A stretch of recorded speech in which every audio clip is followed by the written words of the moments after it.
ನನ್ನ ಪ್ರೀತಿಯ ಗೆಳೆಯರೇ, ನರ್ಸಿಂಗ್ ಬಾಂಧವರೇ ಹಾಗೂ ಕರ್ನಾಟಕ ರಾಜ್ಯ ಸರ್ಕಾರಿ ನೌಕರರೇ, ಆರೋಗ್ಯ ಮತ್ತು ಕುಟುಂಬ ಕಲ್ಯಾಣ ಇಲಾಖೆಯಲ್ಲಿ ಕಾರ್ಯನಿರತರಾದಂಥ ಕಾಂಟ್ರಾಕ್ಚುಯಲ್ ಎಂಪ್ಲಾಯಿಗಳೇ, ನಿಮಗೆಲ್ಲರಿಗೂ ನರ್ಸಿಂಗ್ ವ್ಯೂಸ್ ಕನ್ನಡ ಯೂಟ್ಯೂಬ್ ಚಾನಲ್ಗೆ ಸ್ವಾಗತ ಸುಸ್ವಾಗತ. ಗೆಳೆಯರೇ, ಇವತ್ತಿನ ವಿಚಾರ ಏನು ಅಂತಂದರೆ ಪತ್ರಿಕಾ ಪ್ರಕಟಣೆ ಬಗ್ಗೆ. ರಾಷ್ಟ್ರೀಯ ಆರೋಗ್ಯ ಅಭಿಯಾನದಡಿಯಲ್ಲಿ ಕಾರ್ಯನಿರತರಾದಂಥ ಕಾಂಟ್ರಾಕ್ಚುಯಲ್ ಎಂಪ್ಲಾಯಿ ಏನಿದ್ದಾರೆ ಅವರಿಗೋಸ್ಕರ ಒಂದು ಪತ್ರಿಕಾ ಪ್ರಕಟಣೆಯನ್ನು ಸರ್ಕಾರದ ವತಿಯಿಂದ ಜಾರಿಯಾಗಿದೆ. ಸ್ನೇಹಿತರೆ, ಬನ್ನಿ ನೋಡೋಣ. ರಾಷ್ಟ್ರೀಯ ಆರೋಗ್ಯ ಅಭಿಯಾನ ಕರ್ನಾಟಕದ ಅಡಿಯಲ್ಲಿ ಸುಮಾರು 29,000 ಗುತ್ತಿಗೆ ನೌಕರರು ಕಾರ್ಯನಿರ್ವಹಿಸುತ್ತಿದ್ದಾರೆ. ಈ ಗುತ್ತಿಗೆ ನೌಕರರ ಸೇವೆಯನ್ನು ಪ್ರತಿ ವರ್ಷ ಭಾರತ ಸರ್ಕಾರವು 2019ರಲ್ಲಿ ರೂಪಿಸಿದ ಕನಿಷ್ಠ ಕಾರ್ಯಕ್ಷಮತೆ ಮಾನದಂಡದ ಆಧಾರದ ಮೇಲೆ ನವೀಕರಿಸಲಾಗುತ್ತದೆ. ಇದು ಮೌಲ್ಯಮಾಪನದ ಒಂದು ನಿಯಮಿತ ಪ್ರಕ್ರಿಯೆಯಾಗಿದೆ. ರಾಜ್ಯವು ಕಾರ್ಯಕ್ರಮದ ಪ್ರಸ್ತುತ ಅಗತ್ಯತೆಗಳ ಆಧಾರದ ಮೇಲೆ ಕಾರ್ಯಕ್ಷಮತೆಯ ಮಾನದಂಡವನ್ನು ಪರಿಷ್ಕರಿಸಿದೆ. ಈ ವರ್ಷ ಕಾರ್ಯಕ್ಷಮತೆ ಮೌಲ್ಯಮಾಪನ ಪ್ರಕ್ರಿಯೆಯು ಸಮಗ್ರ ಪರಿಶೀಲನೆಗೆ ಒಳಪಟ್ಟಿತ್ತು ಮತ್ತು ಪರಿಷ್ಕೃತ ಮಾನದಂಡವನ್ನು ಮೌಲ್ಯಮಾಪನಕ್ಕಾಗಿ ಬಳಸಲಾಯಿತು. ಇದರ ಪರಿಣಾಮವಾಗಿ ನವೀಕರಿಸಿದ ಮೌಲ್ಯಮಾಪನ ಚೌಕಟ್ಟಿನ ಸಮಗ್ರ ಅನುಷ್ಠಾನದಿಂದಾಗಿ ಗುತ್ತಿಗೆ ನವೀಕರಣ ಚಕ್ರವು ನಿರೀಕ್ಷಿತ ಸಮಯಕ್ಕಿಂತ ಹೆಚ್ಚಾಯಿತು. ಈ ಮೌಲ್ಯಮಾಪನಗಳ ಫಲಿತಾಂಶಗಳ ಆಧಾರದ ಮೇಲೆ ತೃಪ್ತಿಕರ ಕಾರ್ಯಕ್ಷಮತೆಯನ್ನು ಪ್ರದರ್ಶಿಸುವ NHM ನೌಕರರಿಗೆ ಮಾರ್ಚ್ 31, 2026ರವರೆಗೆ ಸೇವಾ ಗುತ್ತಿಗೆಯನ್ನು ನವೀಕರಿಸಲಾಗುತ್ತದೆ. ಅತೃಪ್ತಿಕರ ಕಾರ್ಯಕ್ಷಮತೆಯನ್ನು ಹೊಂದಿರುವ ನೌಕರರಿಗೆ 3 ತಿಂಗಳ ಅವಧಿಗೆ ಅಕ್ಟೋಬರ್ 31, 2025ರವರೆಗೆ ಮಾತ್ರ ಸೇವಾ ಗುತ್ತಿಗೆಯನ್ನು ನವೀಕರಿಸಲಾಗುತ್ತದೆ. ಅಭಿಯಾನ ನಿರ್ದೇಶಕರು, ರಾಷ್ಟ್ರೀಯ ಆರೋಗ್ಯ ಅಭಿಯಾನ. ಸ್ನೇಹಿತರೆ, ನೀವು ಹಲವಾರು ನಮ್ಮ ಫ್ರೆಂಡ್ಸ್ಗಳಿದ್ದಾರೆ, ಅವರೆಲ್ಲ ಒಂದು ಗೊಂದಲದಲ್ಲಿದ್ದಾರೆ. ಏನು ಅಂತಂದರೆ, NHM ಫ್ಯೂಚರ್ ಏನಾಗುತ್ತೆ, NHM ಎಂಪ್ಲಾಯಿ ಗುತ್ತಿಗೆ ಆಧಾರದ ಮೇಲೆ ಕಾರ್ಯನಿರತರಾದಂತಹ ನೌಕರರುಗಳ ಭವಿಷ್ಯವೇನು ಅಂತಂದರೆ, ಇದೊಂದು ರೂಟೀನ್ ಪ್ರೊಸೆಸ್ ಇದೆ ಎನ್ನುವುದರ ಬಗ್ಗೆ ಪತ್ರಿಕಾ ಪ್ರಕಟಣೆ ಆರೋಗ್ಯ ಮತ್ತು ಕುಟುಂಬ ಕಲ್ಯಾಣದ ಅಡಿಯಲ್ಲಿ ಪ್ರಕಟಿಸಿದ್ದಾರೆ. ಏನು ಅಂತಂದರೆ, ಇದೊಂದು ಪ್ರೊಸೆಸ್ ಇದೆ. 2019ರಲ್ಲಿ ಭಾರತ ಸರ್ಕಾರ ರೂಪಿಸಿದ ಕನಿಷ್ಠ ಕಾರ್ಯಕ್ಷಮತೆ ಪರ್ಫಾರ್ಮೆನ್ಸ್ ಬೇಸ್ಡ್ ಏನಿದೆ ಮಾನದಂಡದ ಆಧಾರದ ಮೇಲೆ, ಬೆಂಚ್ಮಾರ್ಕ್ ಆಧಾರದ ಮೇಲೆ ನವೀಕರಿಸಲಾಗುತ್ತದೆ. ಇದು ಮೌಲ್ಯಮಾಪನದ ಒಂದು ನಿಯಮಿತ ಪ್ರಕ್ರಿಯೆಯಾಗಿದೆ. ಇದು ಜಸ್ಟ್ ರೂಟೀನ್ ವರ್ಕ್ ಆಗಿದೆ. ಯಾರು ಪರ್ಫಾರ್ಮೆನ್ಸ್ ಕರೆಕ್ಟ್ ಕೊಡಲ್ಲ ಅಂಥವರುಗಳಿಗೆ ನಾವು ತೆಗೆದು ಹಾಕಬಹುದು ಎನ್ನುವಂಥ ಮಾತನ್ನು ಹೇಳ್ತಾ ಇದ್ದಾರೆ. ರಾಜ್ಯವು ಕಾರ್ಯಕ್ರಮದ ಪ್ರಸ್ತುತ ಅಗತ್ಯತೆಗಳ ಆಧಾರದ ಮೇಲೆ ಕಾರ್ಯಕ್ಷಮತೆಯ ಮಾನದಂಡವನ್ನು ಪರಿಷ್ಕರಿಸಿದೆ. ಈ ವರ್ಷ ಕಾರ್ಯಕ್ಷಮತೆ ಮೌಲ್ಯಮಾಪನ ಪ್ರಕ್ರಿಯೆಯು ಸಮಗ್ರ ಪರಿಶೀಲನೆಗೆ ಒಳಪಟ್ಟಿತ್ತು. 2019ರಲ್ಲಿ ಏನು ಕಾರ್ಯಕ್ಷಮತೆ ಬಗ್ಗೆ ಏನು ಡಿಸ್ಕಷನ್ ಆಗಿತ್ತು ನಮ್ಮ ಭಾರತ ಸರ್ಕಾರದ ವತಿಯಿಂದ. ಈ ಒಂದು ಕೂಲಂಕುಷವಾಗಿ ಈ ಚರ್ಚೆ ಆಮೇಲೆ ಪರಿಶೀಲನೆಗಳು ನಡೆದಿದ್ದವು. ಆಮೇಲೆ ಏನು ಬೆಂಚ್ ಮಾರ್ಕ್ ಇದ್ದಾವೆ ಮೌಲ್ಯಮಾಪನಕ್ಕಾಗಿ ಬಳಸಲಾಯಿತು. ಇದರ ಪರಿಣಾಮವಾಗಿ ನವೀಕರಿಸಿದ ಮೌಲ್ಯಮಾಪನ ಚೌಕಟ್ಟಿನ ಸಮಗ್ರ ಅನುಷ್ಠಾನದಿಂದಾಗಿ ಗುತ್ತಿಗೆ ನವೀಕರಣ ಚಕ್ರವು ನಿರೀಕ್ಷಿತ ಸಮಯಕ್ಕಿಂತ ಹೆಚ್ಚಾಯಿತು. ಗುತ್ತಿಗೆಯನ್ನು ಮುಂದುವರಿಸಬೇಕು ಅಥವಾ ನಿಲ್ಲಿಸಬೇಕು ಅನ್ನೋದು ಸ್ವಲ್ಪ ಸಮಯಕ್ಕಿಂತ ಹೆಚ್ಚಾಯಿತು.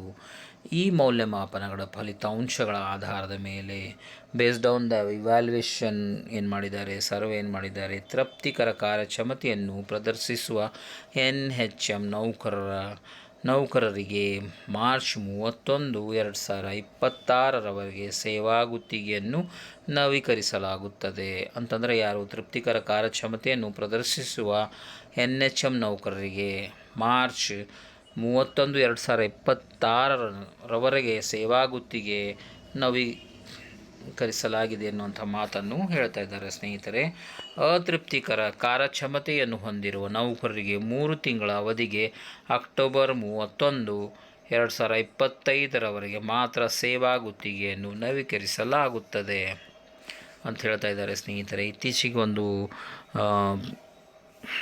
ಲಿಸ್ಟ್ ಕೂಡ ಬಂದಿತ್ತು, ಯಾವ್ಯಾವ ಎಂಪ್ಲಾಯಿಗಳಿದ್ದಾರೆ ಅವರುಗಳನ್ನು ಅವರ ಕಾರ್ಯಕ್ಷಮತೆ ನೋಡಿಕೊಂಡು ತೆಗೆದು ಹಾಕಲಾಗಿದೆ ಎಂಬುದನ್ನು.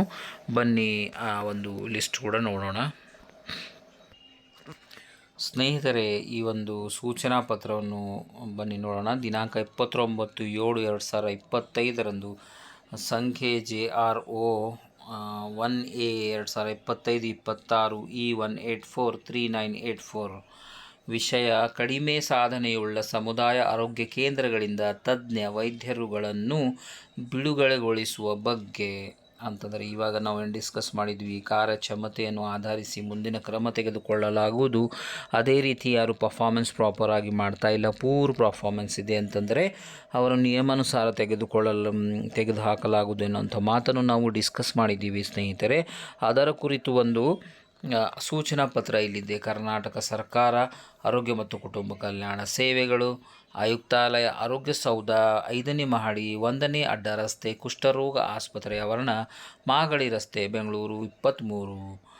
ಉಲ್ಲೇಖ: ಮಾನ್ಯ ಪ್ರಧಾನ ಕಾರ್ಯದರ್ಶಿಯವರ ಈ 184 398 4 ಕಡತದಲ್ಲಿನ ಅನುಮೋದನೆಯಂತೆ ಈ ಮೇಲ್ಕಂಡ ವಿಷಯಕ್ಕೆ ಸಂಬಂಧಿಸಿದಂತೆ ಆರೋಗ್ಯ ಮತ್ತು ಕುಟುಂಬ ಕಲ್ಯಾಣ ಇಲಾಖೆಯಲ್ಲಿ ಕಡಿಮೆ ಸಾಧನೆಯುಳ್ಳ ಸಮುದಾಯ ಆರೋಗ್ಯ ಕೇಂದ್ರಗಳಲ್ಲಿ ಕೆಲವು ಹುದ್ದೆಗಳನ್ನು ರದ್ದುಗೊಳಿಸಲು ನಿರ್ಧರಿಸಲಾಗಿದೆ. ಸದರಿ ಹುದ್ದೆಗಳ ಕಾರ್ಯನಿರ್ವಹಿಸುತ್ತಿರುವ ತಜ್ಞರುಗಳನ್ನು ಬಿಡುಗಡೆಗೊಳಿಸಿ ಇತರ ಸಾರ್ವಜನಿಕ ಆಸ್ಪತ್ರೆ, ಸಮುದಾಯ ಆರೋಗ್ಯ ಕೇಂದ್ರಗಳಲ್ಲಿ ಖಾಲಿ ಇರುವ ಕ್ರಿಟಿಕಲ್ ಹುದ್ದೆಗಳಿಗೆ ಸ್ಥಳ ನಿಯುಕ್ತಿಗೊಳಿಸಲು ಉಲ್ಲೇಖಿತ E1843984 ಕಡತದಲ್ಲಿ ಸರ್ಕಾರವು ಅನುಮೋದಿಸಿದೆ. ಅಂತಂದರೆ ಎಲ್ಲಿ ಈ ಒಂದು ಸಮುದಾಯ ಆರೋಗ್ಯ ಕೇಂದ್ರಗಳಿದ್ದಾವೆ ಅಲ್ಲಿ ಯಾವುದೇ ಹುದ್ದೆಗಳನ್ನು ರದ್ದುಪಡಿಸಿ, ಕೆಲವು ಹುದ್ದೆಗಳನ್ನು ರದ್ದುಪಡಿಸಿ ಸದರಿ ಹುದ್ದೆಗಳಲ್ಲಿ ಕಾರ್ಯನಿರ್ವಹಿಸುತ್ತಿರುವ ತಜ್ಞರುಗಳನ್ನು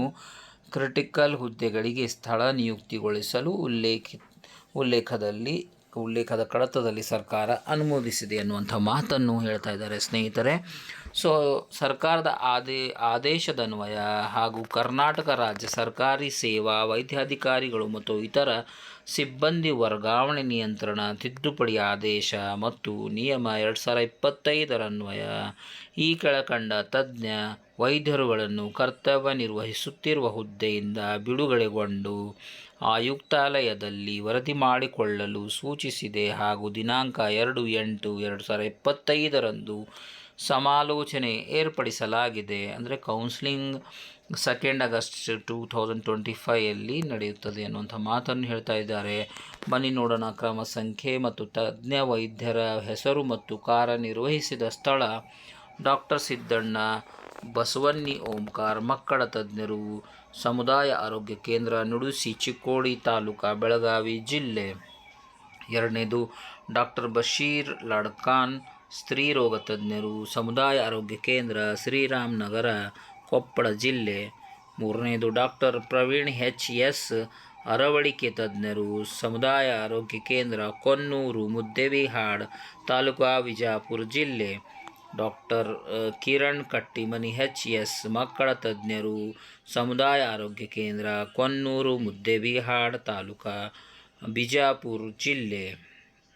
ಆಮೇಲೆ 5ನೇದು ಡಾಕ್ಟರ್ ಗಿರೀಶ್, ಮಕ್ಕಳ ತಜ್ಞರು, ಸಮುದಾಯ ಆರೋಗ್ಯ ಕೇಂದ್ರ, ಮೊರಟಗಿ ಇಂಡಿ ತಾಲೂಕು, ವಿಜಯಪುರ ಜಿಲ್ಲೆ.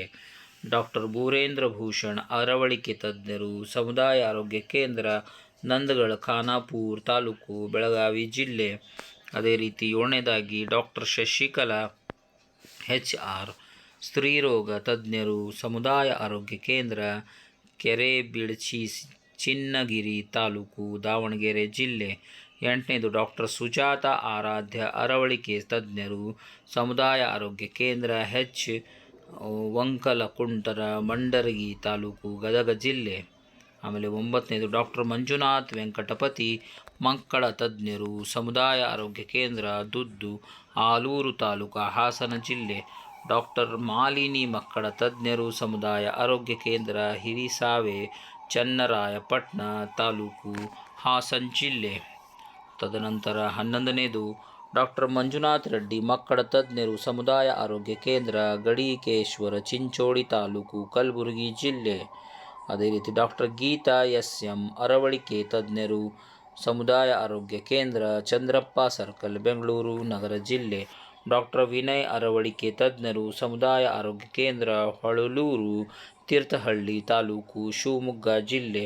ಡಾಕ್ಟರ್ ಮನೋಜ್ ನಾಯಕ, ಸ್ತ್ರೀ ರೋಗ ತಜ್ಞರು, ಸಮುದಾಯ ಆರೋಗ್ಯ ಕೇಂದ್ರ, ಬಂಕಾಪುರ, ಹಾವೇರಿ ಜಿಲ್ಲೆ. ಸಂಬಂಧಪಟ್ಟ ತಜ್ಞ ವೈದ್ಯರುಗಳು ಆಯುಕ್ತಾಲಯದಲ್ಲಿ ವರದಿ ಮಾಡಿಕೊಳ್ಳಲು ಹಾಗೂ ಸಮಾಲೋಚನೆಗೆ ತಪ್ಪದೆ ಹಾಜರಾಗಲು ಆದೇಶಿಸಿದೆ. ಒಂದು ವೇಳೆ ತಪ್ಪಿದ್ದಲ್ಲಿ ಏಕಪಕ್ಷೀಯವಾಗಿ ಸುಮೋಟೋ ಆದೇಶ ಹೊರಡಿಸಲಾಗುವುದು. ಸೊ ಇವರುಗಳಿಗೆ ಅಲ್ಲಲ್ಲಿ ಏನು ಪರ್ಫಾರ್ಮೆನ್ಸ್ ಇದೆ, ಪೂರ್ ಪರ್ಫಾರ್ಮೆನ್ಸು ಮತ್ತು ಅಲ್ಲಿ ರಿಕ್ವೈರ್ಮೆಂಟ್ ಇಲ್ಲ ಎನ್ನುವಂಥ ಒಂದು ಕಂಡು ಬಂದಲ್ಲಿ ಅಂಥ 14 ತಜ್ಞ ವೈದ್ಯರುಗಳಿಗೆ ಈ ಒಂದು ಸಮಾಲೋಚನೆ 2ನೇ ಆಗಸ್ಟನ್ನು ಕರೆಯಲಾಗಿದೆ. ಒಂದು ವೇಳೆ ಆ ವೈದ್ಯ ತಜ್ಞರುಗಳು ಈ ಒಂದು ಸಮಾಲೋಚನೆಗೆ ಹಾಜರಾಗದೇ ಇದ್ದಲ್ಲಿ ಸೋಮೋಟೋ ಆದೇಶ ಹೊರಡಿಸಲಾಗುವುದು ಎನ್ನುವಂಥ ಮಾತನ್ನು ಈ ಅಧಿಕೃತ ಪತ್ರದ ಮೂಲಕ ತಿಳಿಸ್ತಾ ಇದ್ದಾರೆ. ಸಂಬಂಧಪಟ್ಟ ಜಿಲ್ಲಾ ಆರೋಗ್ಯ ಮತ್ತು ಕುಟುಂಬ ಕಲ್ಯಾಣ ಅಧಿಕಾರಿಗಳು ತಮ್ಮ ಜಿಲ್ಲೆ ಮೇಲ್ಕಂಡ ತಜ್ಞ ವೈದ್ಯರುಗಳ ಸೇವಾ ವಿವರಗಳನ್ನು ನಿಗದಿತ ನಮೂನೆಯಲ್ಲಿ ಭರ್ತಿ ಮಾಡಿ ಆಯುಕ್ತಾಲಯಕ್ಕೆ ದಿನಾಂಕ 30/7/2025 ಅಪರಾಹ್ನ 3 ಗಂಟೆಯೊಳಗೆ ಸಲ್ಲಿಸಲು ಹಾಗೂ ಈ ಮೇಲ್ಕಂಡ ವೈದ್ಯರುಗಳನ್ನು ಕರ್ತವ್ಯದಿಂದ ಬಿಡುಗಡೆಗೊಳಿಸಿ ಆಯುಕ್ತಾಲಯದಲ್ಲಿ ವರದಿ ಮಾಡಿಕೊಳ್ಳಲು ಹಾಗೂ ಸಮಾಲೋಚನೆಗೆ ಹಾಜರಾಗುವಂತೆ ತಿಳಿಸಲು ಸೂಚಿಸಲಾಗಿದೆ. ಮಾನ್ಯ ಆಯುಕ್ತರು, ಆರೋಗ್ಯ ಮತ್ತು ಕುಟುಂಬ ಕಲ್ಯಾಣ ಸೇವೆಗಳು, ಬೆಂಗಳೂರು 29/7. ಇವರಿಗೆ ಸಂಬಂಧಪಟ್ಟ ತಜ್ಞ ವೈದ್ಯರುಗಳು, ಸಂಬಂಧಪಟ್ಟ ಜಿಲ್ಲಾ ಆರೋಗ್ಯ ಮತ್ತು ಕುಟುಂಬ ಕಲ್ಯಾಣ ಅಧಿಕಾರಿಗಳು ಕಚೇರಿ ಪ್ರತಿ. ಸೊ ಸ್ನೇಹಿತರೆ, ಇದು ಒಂದು ಎಲ್ಲೆಲ್ಲಿ ಪರ್ಫಾರ್ಮೆನ್ಸ್ ನೋಡಿಕೊಂಡು ಅವರುಗಳನ್ನು ಅಲ್ಲಿಂದ ತೆಗೆದು ಬೇರೆ ಒಂದು ಕೌನ್ಸಿಲಿಂಗ್ ಮೂಲಕ ಮತ್ತೆ ಹೊಸ ಈ ಒಂದು ಸ್ಥಳ ನಿಯುಕ್ತಿ ಮಾಡಲು ಈ ಒಂದು ಸರ್ಕಾರದ ಆದೇಶ ಸೂಚನಾ ಪತ್ರವನ್ನು ಹೊರಡಿಸಲಾಗಿದೆ.